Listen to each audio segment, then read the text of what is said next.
spectroscopy as a tool for enhancing water quality monitoring in coastal watersheds, specifically in the Ace Basin. I know, it's quite a title. Luckily I have 3 minutes, so let's get this started. Alright, imagine that you're a coastal resource manager, maybe just an environmentally invested citizen, or a local fisherman. Well, wouldn't it be great if you could know what was going on in the water in your area? Let's say this area is a 200,000 plus acre watershed known as the Ace Basin, just south of Charleston. Well, if you could know the water quality conditions, you could know if it's safe to eat seafood, go swimming, or if there's a toxic algal bloom floating in the water.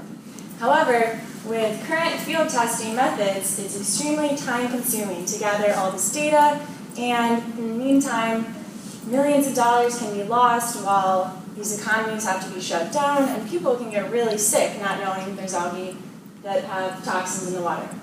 So, what I propose, why don't we use free, remotely sensed data from satellites that are already in orbit, and use this data that captures reflectance patterns of the water to characterize what's going on.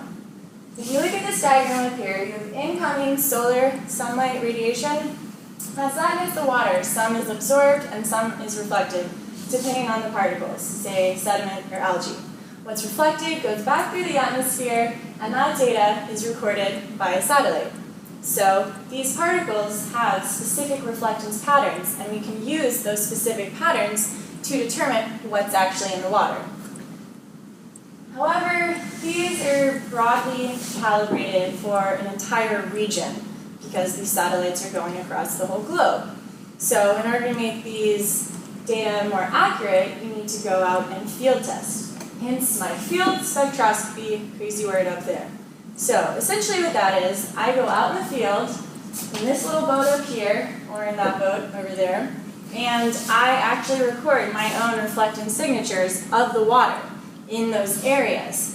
And what I do after that is I use it to calibrate the satellite data, so that then I can produce a more accurate understanding of what's going on in the water.